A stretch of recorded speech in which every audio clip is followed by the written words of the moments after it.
कल सब अब इस वीडियो में पढ़ रहे electronic credit laser section 49 sub section 2 electronic credit laser. मैंने आपको पिछली वीडियो में बताया था कि जीएसटी की पेमेंट करने के लिए आपको ये अकाउंट ओपन करवाना होता है, ठीक है, बैंक में।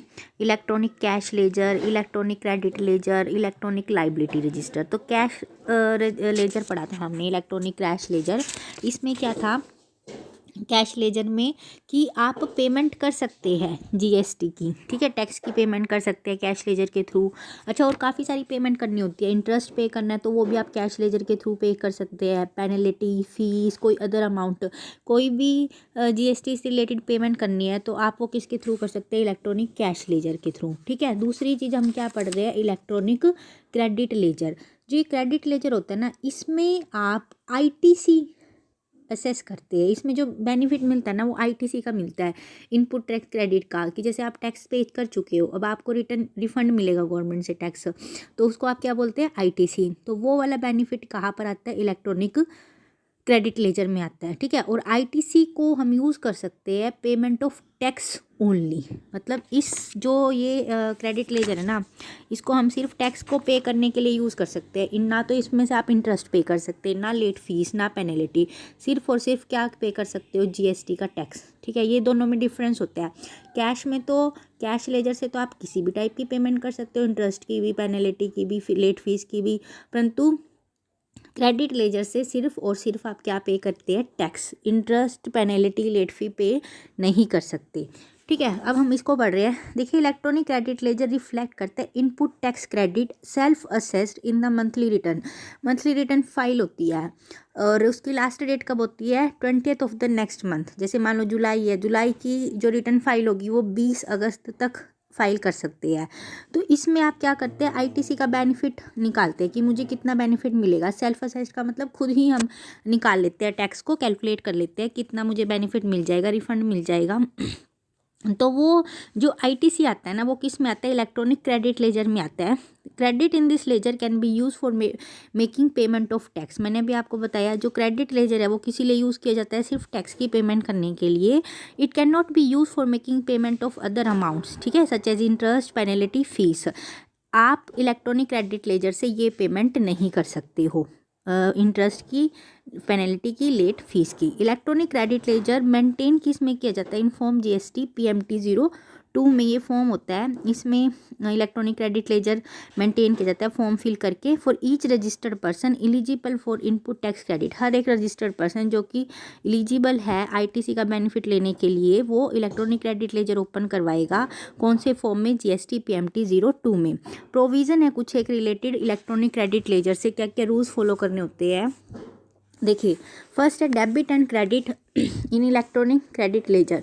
डेबिट एंड क्रेडिट का मतलब क्या होगा इलेक्ट्रॉनिक क्रेडिट लेजर में, जैसे हमने पढ़ा था ना, कैश लेजर में भी डेबिट होता है और क्रेडिट होता है। तो कैश लेजर में डेबिट का मतलब क्या होगा कि जब आपके अमाउंट आप पे करते हैं तो अमाउंट से क्या हो जाता है, वो डेबिट। और जब अमाउंट आप जमा कराते हो कैश लेजर में तो वो अमाउंट क्रेडिट हो जाती है। तो इसमें भी कुछ एक रिलेटेड रूल्स है। सबसे पहले देखिए क्रेडिट इनपुट टैक्स क्रेडिट, जो भी सेल्फ असेस किया आपने भी मुझे इतना मिल जाएगा, वो इनपुट टैक्स क्रेडिट क्या होगा, क्रेडिट होगा इलेक्ट्रॉनिक क्रेडिट लेजर में। बिल्कुल सही बात है। कोई भी चीज़ अगर आपके पास बैंक में आएगी तो उस अमाउंट, वो अमाउंट क्या होती है, क्रेडिट होती है ना। तो रिटर्न मिलेगा अगर आपको तो वो अमाउंट क्या हो जाएगी, क्रेडिट। और जब आप पे करते हो कुछ, electronic credit ledger shall be debited to the extent of discharge of any liability in accordance with the section 49, ठीक है।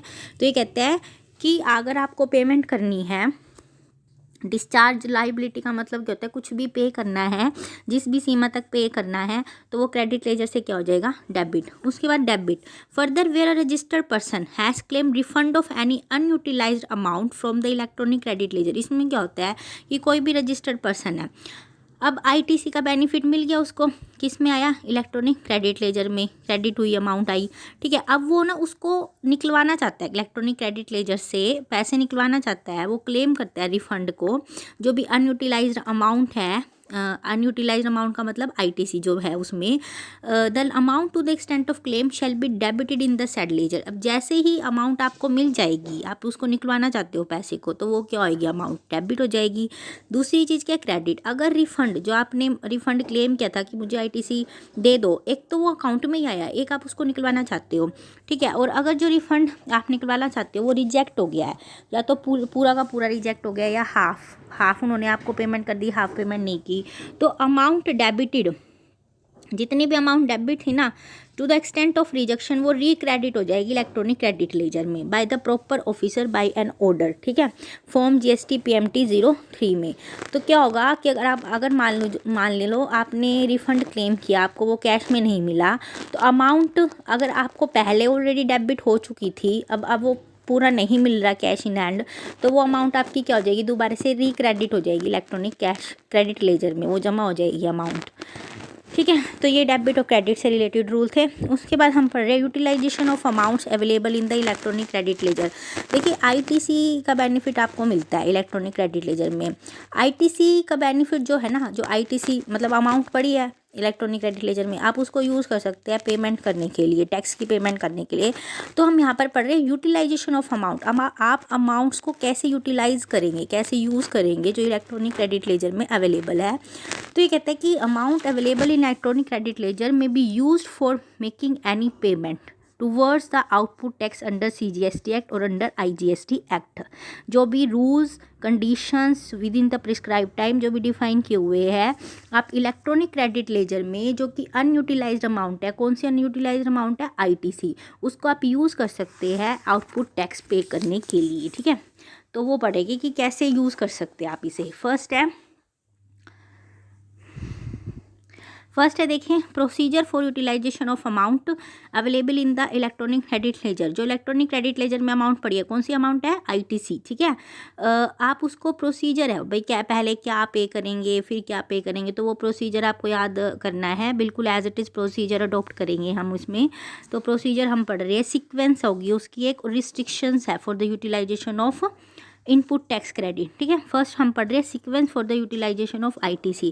देखिए सीक्वेंस का मतलब कि पहले ये पे करना, उसके बाद कुछ अमाउंट बच जाती है, फिर ये पे करना है, फिर ये पे करना है, तो ऐसे ही सीक्वेंस फॉलो करनी पड़ेगी। Amount of input tax credit available in the electronic credit ledger of registered person is utilise in the following manner. First है देखिए, amount of ITC on account of. यहाँ पर ये क्या कहता है कि अमाउंट ऑफ ITC की अमाउंट है, ठीक है। वो कौन सी अमाउंट ITC की, IGST की अमाउंट है। बात समझ आ रही है आपको 4 टैक्स पे करने होते हैं, CGST, SGST, IGST और UTGST। तो अब बेनिफिट तो सभी का मिलेगा, IGST पे भी ITC मिलेगा, CGST पे भी ITC मिलेगा, SGST पे भी ITC मिलेगा, UTGST पे भी ITC मिलेगा। तो IGST जो ITC है ना आपका, वो किससे मिला आपको, IGST से मिला है। ये देखना है कि हमें जो ITC है, इनपुट टैक्स क्रेडिट का बेनिफिट है, वो किससे मिला, IGST से मिला आपको। तो आप यूटिलाइज कर सकते हैं IGST के ITC को, इन चारों के लिए आप यूटिलाइज कर सकते हैं। पर पहले किसके लिए यूटिलाइज करना है, वो एक सीक्वेंस है, ठीक है। पहले आपको IGST का ITC से पहले आपको IGST का टैक्स ही पे करना है, उसके बाद आप CGST पे कर सकते हैं, उसके बाद आप SGST या फिर UTGST पे कर सकते हैं। SGST तो स्टेट में पे हो जाएगा, UTGST यूनियन टेरेटरी में पे होगा। अगर आप स्टेट में तो SGST पे करेंगे, यूनियन में रहते हैं तो यूनियन टेरेटरी में तो UTGST पे करेंगे। बात समझ आ गई। दूसरा, आपका आपको ITC का बेनिफिट मिला है, किससे मिला है, CGST से, ठीक है। तो आप उसको कैसे यूज़ कर सकते हैं, पहले IGST फिर CGST। ये सीक्वेंस शायद मैंने आपको पहले भी करवाया था। तीसरा क्या, SGST से, तो उसको आप कैसे यूज़ कर सकते हैं, पहले IGST फिर SGST। फोर्थ है UTGST, तो इसको आप कैसे यूज़ करेंगे, पहले IGST फिर UTGST। एक बात ध्यान रखना गर्ल्स, देखो जो IGST का बेनिफिट है ना, उससे तो आप ITC का जो बेनिफिट IGST से रिलेटेड, उससे तो आप सारी पेमेंट कर सकते हैं, परंतु सबसे पहले आपको IGST पे करना होता है, फिर CGST, ठीक है। जैसे कि सबसे बड़ी चीज़ पहले आएगी, फिर उससे छोटी, फिर उससे छोटी, तो IGST सबसे पहले हो गया, फिर CGST, फिर SGST और UTGST। अब CGST है, CGST से आप सबसे पहले, IGST तो चारों से पे हो जाएगा, चारों टैक्सों से IGST का बेनिफिट आप उठा सकते हैं। IGST पर CGST से CGST ही रिकवर करेंगे, SGST नहीं कर सकते। अब अच्छा, अब SGST है तो IGST तो पे कर ही सकते हो आप चारों से, और उसके साथ SGST। UTGST है तो IGST तो पे कर ही सकते हो चारों से, उसके बाद UTGST। ठीक है, तो ये सीक्वेंस है इसका।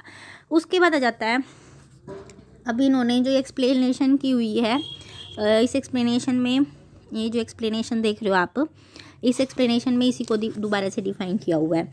उसके बाद मैं सेकंड करवा रही हूँ आपको, restriction for the utilisation of input tax credit. Restrictions लगाई हुई है, यूटिलाइज कैसे करोगे आप ITC को। देखिए, restrictions on the use of CGST and restriction on the use of the SGST for UTGST। First है, ये कह रहा है, वो मैंने आपको अभी ये जो बात बताई है ना कि CGST shall not be utilise for the payment of the SGST और UTGST।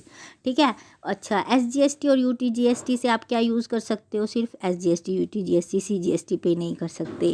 तो ये यही कह रहा है इस वाली रिस्ट्रिक्शन में कि अगर CGST का टैक्स पे करना है तो आप उसके लिए क्या यूज़ कर सकते हो, सिर्फ और सिर्फ CGST, ना तो SGST पे कर सकते हो उससे, ना ही UTGST पे कर सकते।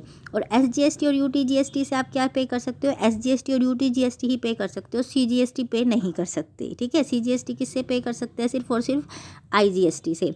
Taxpayer can utilise credit of CGST UTGST only after utilising all the credits of the IGST available. तो वो यही कह रहा है, टैक्सपेयर जो है यूटिलाइज़ कर सकता है क्रेडिट ऑफ CGST को और UTGST को। कब यूटिलाइज़ कर सकता है, जब उसने सबसे पहले क्या पे कर दिया हो, IGST। ये बात ध्यान रखनी है कि मान लीजिए आपको SGST का ITC अवेलेबल है, आपको IGST की पेमेंट भी करनी है और आपको SGST की भी पेमेंट करनी है, तो सबसे पहले आपको IGST पे करना होगा, उसके बाद ही आप SGST पे कर सकते हैं। बात समझ आ गई। और IGST से आप सारी चीज़ें पे कर सकते हो, IGST भी, CGST भी, SGST भी और UTGST भी। क्लियर? ठीक है। उसके बाद गर्ल्स हम करें इलेक्ट्रॉनिक लाइबिलिटी रजिस्टर। देखिए, इलेक्ट्रॉनिक लाइबिलिटी रजिस्टर क्या शो करता है कि आपकी लाइबिलिटी, आपने कितना टैक्स पे कर दिया, कहाँ पे किया, कैसे पे किया है, तो वो लाइबिलिटी रजिस्टर है भाई। नाम में रिफ्लेक्ट कर रहा है, लाइबिलिटी है आपकी इतनी टैक्स की और आपने ये पे कर दिया। Tax liability register reflect the total tax liability of a tax payer for the particular month. ठीक है, once a tax payer registered on common portal GSTN network पर उसने अगर अपना रजिस्ट्रेशन करवा लिया है, एक electronic tax liability register will be automatically open. ये सारे ओपन हो जाएंगे। ठीक है, and displayed on the dashboard at all the times. जो भी हमारा जो रजिस्ट्रेशन नंबर होगा ना, अगर जैसे हम साइट को खोल के देखेंगे तो ये इलेक्ट्रॉनिक टैक्स लाइबिलिटी रजिस्टर जो है वो हमें शो होगा हर time. Electronic tax liability register shall be maintain for each person liable to pay interest, tax, penalty, late fee, any other amount. मतलब कि लाइबिलिटी रजिस्टर है कि टोटल टैक्स लाइबिलिटी कितनी बनती है, चाहे वो आपकी टैक्स से रिलेटेड लाइबिलिटी है, प्लस में आपने कोई इंटरेस्ट पे करना है वो भी इसमें शो होगा, कोई लेट फीस पे करनी है वो भी इसमें शो होगा, कोई पेनल्टी पे करनी है वो भी इसमें शो होगा। मतलब टोटल लाइबिलिटी दिखाएगा इसमें। और जैसे ही आप GSTN पोर्टल पे रजिस्ट्रेशन करवा लेते हो, इलेक्ट्रॉनिक टैक्स लाइबिलिटी रजिस्टर जो है ऑटोमेटिकली ओपन हो जाता है। ठीक है, अपने आप ही वहाँ पर बनेगा कि आपकी इतनी टैक्स लाइबिलिटी है। जैसे क्रेडिट लेजर के लिए और कैश लेजर के लिए तो हमने फॉर्म मेंटेन किया था ना, फॉर्म GST PMT 02, तो ये वाली चीज़ जो है वैसे ही ऑटोमेटिकली ओपन हो जाएगी। उसके बाद हम पढ़ रहे हैं provisions related with the electronic liability register. देखिए, कुछ एक प्रोविज़न है इलेक्ट्रॉनिक लाइबिलिटी रजिस्टर से रिलेटेड। फर्स्ट है maintenance of electronic liability register. All liabilities of taxable person under CGST act record की जाती है, मेंटेन की जाती है इलेक्ट्रॉनिक लाइबिलिटी रजिस्टर में। Electronically liability register is to maintain, आ गया फॉर्म GST PMT 01। सर यानी सबसे पहले PMT 01 तो इलेक्ट्रॉनिक लाइबिलिटी रजिस्टर के लिए हो जाएगा, इलेक्ट्रॉनिक क्रेडिट लेजर के लिए हो जाएगा आपका PMT 02 कोड हो जाएगा, और इलेक्ट्रॉनिक कैश लेजर के लिए हो जाएगा PMT 05। ठीक है, ये इसमें मेंटेन किए जाते हैं, ये फॉर्म के रूप में दिखाएंगे वहाँ पर electronically. Debit and credit to electronic liability register. अब यहाँ पर बात आ जाती है कि डेबिट्स क्या क्या होगा, क्रेडिट क्या होगा।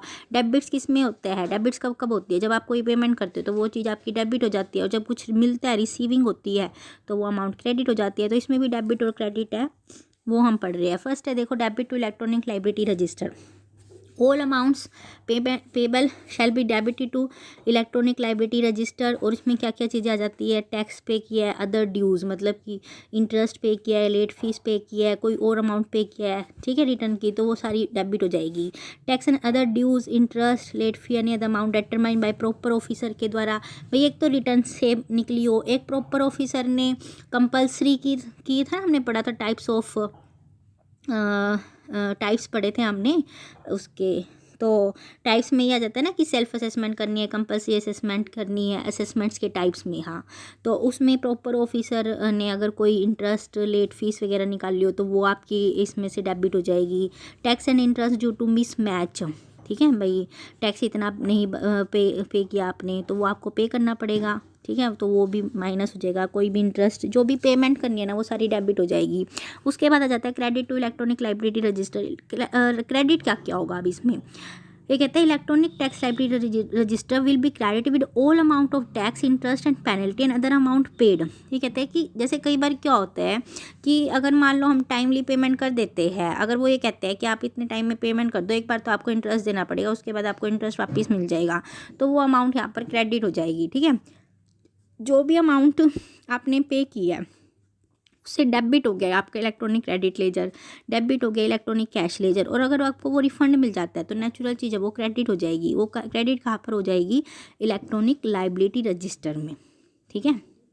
Bye relief given by appellate authority, tribunal और court in respect of demand debit in electronic tax liability register. कोई रिलीफ दिया है एपीलेट ट्रिब्यूनल ने, एपीलेट अथॉरिटी ने, कोई कोर्ट में केस था तो ठीक है, जो ऑलरेडी डेबिट थी टैक्स लाइबिलिटी रजिस्टर में वो क्या हो जाएगी, क्रेडिट।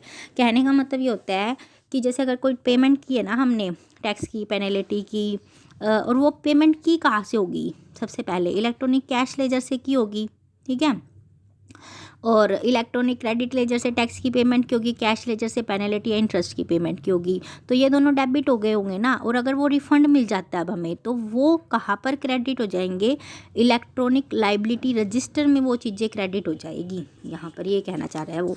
थर्ड पॉइंट आ जाता है discharging tax liability. Discharging every taxable person follow a sequence for discharging tax liability related with the tax dues। अभी सीक्वेंस पढ़ा था ना हमने SGST वाला, तो वही सीक्वेंस की बात कर रहा है। Related with the tax dues, other dues and any other amount payable under CGST act. Provisions related sequence for discharging tax liability. Types of tax liability, कौन कौन सी टैक्स लाइबिलिटी, अब हम ये पढ़ रहे हैं कि आपको डिस्चार्ज कौन कौन सी टैक्स लाइबिलिटी करनी होती है। और सीक्वेंस तो अभी हमने पढ़े ही है, तो सीक्वेंस तो वही है सेम। टाइप्स पढ़ रहे हैं हम। Types of tax liability, for understanding a sequence for discharging tax liability, tax liability को डिवाइड किया हुआ है 3 पार्ट्स में।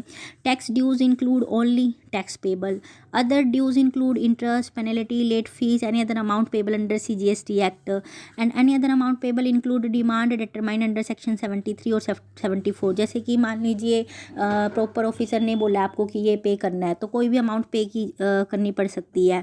टैक्स ड्यूज का मतलब क्या होता है, खाली टैक्स पे करना। अदर ड्यूज़ का मतलब होता है late fees, interest, penalty. Any other amount payable include मतलब कि प्रॉपर ऑफिसर ने कोई इंस्ट्रक्शंस दिया कि आपको ये पे करना है 73 74 सेक्शन के अंडर, तो वो पे करना होता है, ठीक है। उसके बाद सीक्वेंस आ जाते हैं। सीक्वेंस मैंने अभी आपको बताए थे। अच्छा, उन्होंने कुछ और लिखा हुआ है, sequence of discharging tax liability, ये अलग सीक्वेंस है। इसमें देखिए क्या होता है, डिस्चार्जिंग टैक्स लाइबिलिटी को कैसे आप डिस्चार्ज करेंगे। फर्स्ट है देखो, payment of tax and other dues of previous tax period. अगर आपका पहले कोई पिछले साल का टैक्स रहता है ना, या कोई और अदर ड्यूज रहती है जैसे इंटरेस्ट, पेनल्टी की, तो सबसे पहले वो पे करेंगे पिछले साल वाली। हर एक टैक्सेबल पर्सन को सबसे पहले क्या पे करनी होती है, जो सेल्फ असेस टैक्स या ड्यूज पिछले साल की रहती है तो वो पे करेगा। Payment of tax and the dues of current tax period, उसके बाद वो करंट टैक्स पीरियड की पे करेगा। Any other amount payable, lastly कोई अमाउंट पेबल है अंडर CGST एक्ट या रूल्स, ठीक है, जो कि डिटरमाइन की गई है सेक्शन 73 और 74, फिर वो पे हो जाएगी। तो ये 3 टैक्स लाइबिलिटी को डिस्चार्ज करने की क्या है, सीक्वेंस। उसके बाद हम पढ़ रहे हैं GST पेमेंट प्रोसेस। अब जैसे कि हमने पढ़ लिया इलेक्ट्रॉनिक कैश लेजर होता है, क्रेडिट लेजर होता है, टैक्स लाइबिलिटी रजिस्टर होता है। अब हम पढ़ रहे हैं कि पेमेंट करने की GST को कैसी प्रोसेस चलेगी। फर्स्ट है देखिए, जो पेमेंट प्रोसेस करेंगे ना हम जीएसटी में, वो इलेक्ट्रॉनिकली पेमेंट होगी। ये तो मैंने आपको पहले ही बताया था, इलेक्ट्रॉनिक पेमेंट होती है। ओवर द काउंटर भी पेमेंट हो सकती है अप टू 10,000 रुपीज़। उससे ज़्यादा का अगर टैक्स बनता है तो हम इलेक्ट्रॉनिकली फ़ाइल करते हैं उसको। उससे क्या होगा, जब इलेक्ट्रॉनिकली फ़ाइल करेंगे ना तो एक चालान जनरेट होगा। जैसे चालान होता है ना, कोई भी फॉर्म फिल किया जाता था पहले तो चालान जनरेट होते थे, तो इलेक्ट्रॉनिकली एक चालान जनरेट होगा फ्रॉम जीएसटीएन कॉमन पोर्टल से। इसी कॉमन पोर्टल से, जीएसटीएन पोर्टल से एक चालान जनरेट होगा इलेक्ट्रॉनिकली। उस इन्फॉर्मेशन को हमें फिल करना होता है। In GST attempt has been made to make payment system hassle free, मतलब ज़्यादा बोर्ड ड्यूरेशन और कन्वीनियंट, ऑनलाइन, पेपरलेस, इसीलिए हम इलेक्ट्रॉनिकली फाइल करते हैं जीएसटी को। पेमेंट प्रोसीजर है, फर्स्ट देखिए, generation of challan in form GST PMT 06।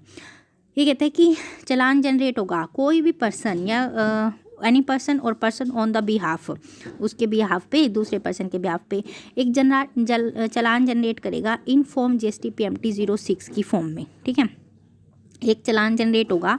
जैसे ही आपको पेमेंट करनी है जीएसटी में, तो सबसे पहले चालान जनरेट होता है। जो टैक्स पेयर होता है वो क्रिएट करता है challan from GSTN portal for the purpose of payment of tax, मतलब कि उसको चालान लेना पड़ेगा। पर्सन जो है पेमेंट करेगा वो डिटेल फिल कर देगा, जो भी उसमें डिटेल्स लिखी हुई है ना, उस वो पर्सन जो है, जो टैक्स पेयर होगा, वो सारी डिटेल फिल कर देगा। It is possible to fill in the challan form partially और temporarily save the challan for the completion at a later stage. ये कहता है कि मतलब कि ज़रूरी नहीं होता है इकट्ठा हम सारा चालान फिल कर दे। पार्शली जैसे फिल किया है तो थोड़े टाइम के लिए आप उसको सेव भी कर सकते हो और बाद में उसको पूरा फिल कर सकते हो। जैसे कि क्या होता है कि हम ऑनलाइन कोई काम कर रहे हैं, जैसे हाफ पे किया हमने, फिल किया, उसके बाद उसको सेव कर दिया, फिर हम थोड़ी देर बाद उसको फिल करेंगे पूरा, तो ऐसा भी हो सकता है। चालान कैन बी एडिट मतलब कि उसमें चेंज कर सकते हो बिफोर फाइनलाइजेशन। ठीक है, फाइनल करने से पहले उसमें आप चाहे तो चेंज भी कर सकते हो। आफ्टर फाइनलाइजेशन द चालान, तो ये कहता है कि टैक्स पेयर जो है इट विल बी जनरेट हो जाएगा। फिर उसके बाद जब फाइनल कर देंगे ना, उसके बाद उसमें कोई भी चेंजेस नहीं कर सकते। ठीक है, वो उसका क्या कर लेगा, प्रिंट आउट निकाल लेगा। जैसे कंप्यूटर खोला, कंप्यूटर में क्या होगा, एक चालान होगा, फॉर्म जीएसटी PMT 06 दिखाएगा, उसमें वो सारी इन्फॉर्मेशन फिल कर देगा। इन्फॉर्मेशन में वो कोई चेंजेस करना चाहता है तो वो फाइनल करने से पहले तो कोई चेंजेस करना चाहता है तो कर सकता है, उसके बाद वो कोई चेंजेस नहीं कर सकता, और उसके बाद वो प्रिंट आउट ले लेगा ताकि उसके पास रिकॉर्ड रह जाए। अच्छा, it is important to note once challan generated online it can not be modified. ठीक है, उसको चेंज नहीं कर सकते आप फाइनल करने के बाद। एक CPIN नंबर जनरेट होगा, जैसे ही चालान फॉर्म फिल कर देंगे हम, एक CPIN नंबर जनरेट होगा। CPIN का मतलब क्या होता है, कॉमन पोर्टल आइडेंटिफिकेशन नंबर। ठीक है, given at the time of generation of challan, ये कब दिया जाता है, जब चालान जनरेट होता है उस time common portal identification number generate होगा। ये जो नंबर होता है CPIN नंबर, ये 14 डिजिट्स का नंबर होता है चालान को आइडेंटिफाई करने के लिए। चालान इन फॉर्म जीएसटी PMT 06 जो भरा था हमने, and CPIN shall be valid for a period of 15 days. CPIN number और चालान जो फिल किया है 15 डेज़ के अंदर टैक्स लाइबिलिटी कंप्लीट हो जानी चाहिए। ठीक है, तो ये 15 डेज़ के लिए वैलिड होता है।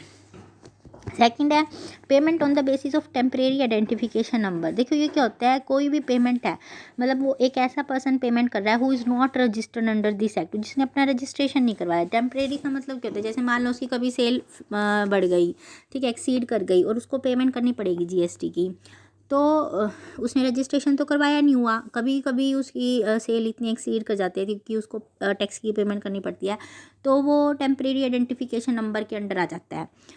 तो shall be made on the basis of the temporary identification number generated through the common portal. उसके लिए कौन सा नंबर जनरेट होगा, टेम्परेरी आइडेंटिफिकेशन नंबर। एक ऐसा पर्सन है जिसने अपने आप को रजिस्टर करवाया हुआ है, तो उसके लिए तो common portal identification number generate हो जाएगा, CPIN नंबर 14 डिजिट्स का।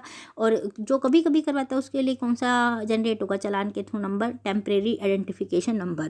थर्ड पॉइंट आ जाता है मैंडेट फॉर्म। मैंडेट फॉर्म क्या होता है, जब भी पेमेंट NEFT या RTGS के थ्रू की जाती है, बैंक में 2 मोड होते हैं जिससे कि आप पेमेंट को जल्दी कर सकते हो, इजीली कर सकते हो, NEFT और RTGS, national electronic fund transfer and real time gross settlement mode from any bank. ये तो पेमेंट मान लो आईटीसी के थ्रू कर रहे हैं या कैश में पेमेंट कर रहे हैं, दूसरी हम पेमेंट दिखा रहे हैं एनईएफटी आरटीजीएस के थ्रू अगर आप पेमेंट करते हैं तो चालान के साथ साथ बैंक में मैंडेट फॉर्म भी सबमिट करवाना ज़रूरी होता है कि हमने इसके थ्रू पेमेंट की है, ठीक है। और ये वैलिड होता है for a period of 15 days from the date of generation of challan, मतलब फिर 15 डेज तक में ही आपको टैक्स की पेमेंट कर देनी होती है, इसलिए 15 डेज तक ही वैलिड होता है। फोर्थ पॉइंट है if CIN is generated and communicated. इसमें क्या होता है देखो, CIN क्या नाम है इसका, चालान आइडेंटिफिकेशन नंबर, ठीक है। चालान आइडेंटिफिकेशन नंबर जो है जनरेट हुआ, जैसे ही चालान हमने जनरेट किया, चालान आइडेंटिफिकेशन नंबर जनरेट होगा और कम्युनिकेट किया जाएगा वो पर्सन को, ठीक है। बताया जाएगा कि आपका ये आइडेंटिफिकेशन नंबर, जैसे कभी भी हम रजिस्ट्रेशन करवाते हैं तो रजिस्ट्रेशन नंबर लिखा होता है ना, वैसे ही चालान आइडेंटिफिकेशन नंबर के थ्रू ही आपकी आइडेंटिटी बन जाती है। ऑन द सक्सेसफुल पेमेंट और the credit of the amount to the concern government account maintained in authorised bank. देखो जो गवर्नमेंट का अकाउंट मेंटेन होगा ऑथोराइज बैंक में होगा, ठीक है, जैसे ही पेमेंट हो जाती है गवर्नमेंट के खाते में पैसा क्रेडिट हो जाता है, एक challan identification number will be generated by the collecting bank and the same shall be indicated in the चालान।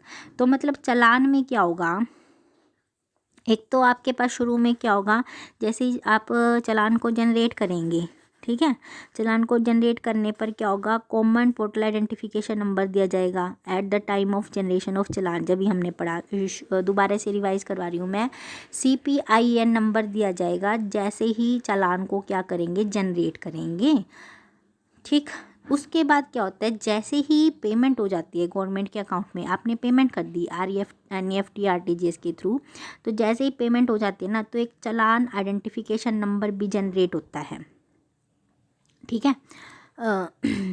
उसका नाम भी था ना, उसका कॉमन पोर्टल आइडेंटिफिकेशन नंबर था। तो चालान आइडेंटिफिकेशन नंबर जनरेट होता है कलेक्टिंग बैंक के द्वारा, मतलब जिस बैंक ने पेमेंट की है गवर्नमेंट के खाते में, और वो जो है CIN नंबर चालान में लिखा होता है, ठीक। तो दो नंबर हो जाते हैं, एक तो CPIN नंबर और CIN number. On the receipt of CIN number from the authorise bank, जैसे ही उस पर्सन को जिसने पेमेंट की है CIN नंबर मिल जाएगा बैंक से, ठीक है। अमाउंट जो है वो क्रेडिट कर दी गई है गवर्नमेंट के खाते में। CIN का नंबर मतलब क्या होता है, चालान आइडेंटिफिकेशन नंबर। ये जो होता है 17 डिजिट कोड होता है, that is 14 digit CPIN plus 3 digit bank code, ठीक है। देखो जो CIN है क्या है, चालान आइडेंटिफिकेशन नंबर, ये इस पर CPIN नंबर भी होता है जो कि 14 डिजिट्स का पढ़ा था हमने, कॉमन पोर्टल आइडेंटिफिकेशन नंबर, और 3 डिजिट इसमें बैंक कोड ऐड कर देते हैं, ठीक है। और ये कौन जनरेट करता है, बैंक जिसने की पेमेंट की अपने बिहाफ पे। CIN generate by authorised bank, reserve bank of India, where payment is actually received by such authorised bank, और credit in the relevant government account held with them, ठीक है। तो ये बात ध्यान रखनी है आपको, जैसे ही हम चालान को जनरेट करते हैं सबसे पहले तो कॉमन पोर्टल आइडेंटिफिकेशन नंबर जो है वो दिया जाता है जनरेशन ऑफ चालान के टाइम। उसके बाद जैसे ही पेमेंट हो जाती है तो एक CIN नंबर दिया जाता है, उसमें दोनों चीज़ें इंक्लूड होती है, CPIN number plus 3 digits bank code, वो 17 डिजिट्स का होता है, और वो ये शो करता है कि आपकी जो अमाउंट है, टैक्स पेयर की जो अमाउंट है वो गवर्नमेंट के खाते में क्रेडिट हो गई है, मतलब टैक्स पे हो चुका है। It is an indication that payment has been realised and credited to the appropriate government account, ठीक है। CIN is communicated by the authorised bank to the tax payer as well as GSTN, तो common portal पे भी चला जाता है, GSTN को भी दे दिया जाता है CIN नंबर, और किसको दिया जाता है, टैक्स पेयर को भी दिया जाता है। ये पेमेंट होने के बाद हो जाता है। Fifth point, if CIN is not generated और नॉट कम्युनिकेटेड, ये क्या कहता है, अगर CIN नंबर जनरेट नहीं हुआ या कम्युनिकेट नहीं किया गया, मतलब कि पेमेंट नहीं हुई कहीं पर, जब bank account of the person और the person making the deposit debited, ठीक है, उसका अमाउंट तो क्या हो गया, जिस भी पर्सन ने डिपॉजिट करवाया था उसकी अमाउंट जो डेबिट हो गई, डेबिट का मतलब उसके अकाउंट से तो चली गई, परंतु क्या हुआ, जैसे गवर्नमेंट के अकाउंट में नहीं गई, या कई बार क्या होता है कि कनेक्शन इंटरप्शन हो जाता है टेक्निकल प्रॉब्लम के कारण, तो no challan identification number is generated, ठीक है। या जनरेट, पहली बात तो जनरेट हुआ ही नहीं, इसका मतलब आप ये समझ कर चलना कि पेमेंट नहीं हुई, या जनरेट हो गया परंतु कम्युनिकेट नहीं किया गया टू द कॉमन पोर्टल, ठीक है। Not communicated to the common portal, अभी हमने पढ़ा ना जीएसटीएन को भी उसको इन्फॉर्म करना होता है इसके बारे में और टैक्स पेयर को भी इन्फॉर्म करना होता है। तो ये कहता है कि कम्युनिकेट नहीं किया गया कॉमन पोर्टल को, said person may represent electronically inform GST PMT 0 through the common portal to the bank. ठीक है, तो ये क्या कहता है, जो भी पर्सन है, सेड पर्सन मतलब टैक्स पेयर रिप्रेजेंट करेगा इलेक्ट्रॉनिकली फॉर्म GST PMT 07 में through the common portal to the bank, कि ऐसा ऐसा जनरेट नहीं हुआ है या कम्युनिकेट नहीं किया गया कॉमन पोर्टल को, तो बैंक को इन्फॉर्मेशन दी जाएगी कि जनरेट नहीं हुआ है, कम्युनिकेट नहीं हुआ है। Other provision related with the payment of tax under GST, कुछ एक अलग प्रोविजंस है टैक्स से पेमेंट से रिलेटेड GST में। फर्स्ट देखो, रिफंड ऑफ इलेक्ट्रॉनिक कैश और credit ledger, refund of electronic cash और क्रेडिट लेजर, जो बैलेंस है इलेक्ट्रॉनिक कैश लेजर में, इलेक्ट्रॉनिक क्रेडिट लेजर में, ठीक है, after the payment of the liability of tax, interest, penalty, fee, any other amount जो भी है, rules there under in accordance with the section 54C GST act, मतलब कि वो बैलेंस माना जाएगा। Other provisions related with the payment of tax, जैसे आपने पेमेंट्स तो सारी कर दी तो उसके बाद कई बार बैलेंस भी तो बच जाता है ना, तो वो बैलेंस इसमें रहेगा। Passing the full incidence of tax, हर एक person who has paid the tax on goods और सर्विसेज, अनलेस द कंट्रेरी, कुछ भी नहीं कहा गया है तो हम ये मानेंगे कि उसके पास पूरा टैक्स चला गया है, गुड्स या सर्विसेज से रिलेटेड सारा टैक्स उसने रिसीव कर लिया है। थर्ड है interest on delayed payment of tax, इसमें क्या है, every person who is liable to pay tax fails to pay the tax to the government, वो फेल हो जाता है गवर्नमेंट को टैक्स देने में within the prescribe time, ठीक है, तो उसको इंटरेस्ट देना पड़ेगा, जितने भी डेट से वो लेट हुआ है ना उतने टाइम पीरियड का उसको क्या पे करना होता है, इंटरेस्ट। तो फर्स्ट है देखो, rate of interest on delayed payment of tax, कितना इंटरेस्ट देना पड़ेगा अगर वो लेट हो जाता है, तो टैक्स की रेट है 18%। 18% के अकॉर्डिंग उसको लेट पेमेंट के अकॉर्डिंग इंटरेस्ट देना पड़ता है। जैसे कि मान लीजिए प्रेजेंट रेट इंटरेस्ट की है डिलेड पेमेंट के लिए 18% है GST में, तो ये कैलकुलेट किया हुआ एग्जांपल के थ्रू, जैसे XYZ है लिमिटेड, उसको पे करना है GST 20 लाख का ऑन और बिफोर 20 मई, ठीक है। However it only manages to pay the tax on 20 June 2018, please calculate the interest on tax. ये कहते हैं कि उसको 20 मई या उससे पहले 20 लाख का टैक्स देना था। ये क्या कहता है कि उसने जो टैक्स है उस 20 जून हो गई, उसने टैक्स पे नहीं किया, तो इसके ऊपर इंटरेस्ट कैलकुलेट करना है। देखो वो 1 महीना लेट हो गया, 20 मई से 20 जून, तो 20 मई तो यहाँ पर काउंट करेंगे नहीं, तो 21 मई से 20 जून तक दिन बन जाएंगे 31 दिन, और उसको पेमेंट कितना करना था, इंटरेस्ट सॉरी टैक्स कितना पे करना था, 20 लाख, ठीक है। तो 20 लाख के ऊपर आप इंटरेस्ट निकाल लो, मल्टीप्लाई बाई 18/100, 18% लगेगा और 31 दिन का लगेगा 365 दिन में से, तो 30,575 रुपये टैक्स उसका बन जाता है। ऐसे ही अगला बताया हुआ इन्होंने, जैसे आउटपुट GST 10 लाख देना था, इनपुट GST 8 लाख हो गए भाई, जब परचेज़ किया उसने 8 लाख और जब देना था 10 लाख, तो कितना हो गया, 10 लाख है या 80,000 है, सॉरी 1,80,000, उसमें से 20,000 की पेमेंट करनी है उसको, ठीक है, 20 अगस्त तक। तो ऐसे इंटरेस्ट आप यहाँ पर बना लेंगे 20,000 के ऊपर। कैलकुलेशन ऑफ टैक्स, टैक्स को कैलकुलेशन कब करना है, जैसे मैंने इसमें बताया ना 21 मई से लेकर 20 जून तक, तो जब भी अगले दिन से पेमेंट करनी होती है, ठीक है, succeeding day on which tax was due to be paid, उसे अगले दिन से कैलकुलेट करना शुरू कर देते हैं कि कितना इंटरेस्ट इसके ऊपर लगेगा। उसके बाद इंटरेस्ट ऑन एनडी और एक्सेस ITC क्लेम, जैसे मान लो कई बार क्या होता है, कोई पर्सन जो ज़्यादा क्लेम कर लेता है ITC, जितना बेनिफिट मिलता है उससे ज़्यादा क्लेम कर लेता है या टैक्स पे नहीं करता है, तो उसके ऊपर भी टैक्स इंटरेस्ट लेती है गवर्नमेंट, वो कितना है 24%। ज़्यादा उसने क्लेम कर लिया ITC, shall pay interest on such excess claim, ठीक है, या फिर उसने क्या किया है कि आउटपुट टैक्स लाइबिलिटी उसकी रिड्यूस किया उसने, ये भी हो सकता है कि कम दिया है, तो उसके ऊपर इंटरेस्ट लेती है गवर्नमेंट। डिलेड पेमेंट के लिए तो 18% लेती है, कम टैक्स पे किया है तो उसके ऊपर 24% ले लेती है, और ITC ज़्यादा ले लिया तो भी 24% जो है गवर्नमेंट टैक्स क्लेम करती है। तो बस ये आपका GST पेमेंट प्रोसेस कंप्लीट होता है, इलेक्ट्रॉनिक क्रेडिट लेजर। उसके बाद नेक्स्ट टॉपिक मैं आपका नेक्स्ट वीडियो में करवाती हूँ, क्लियर।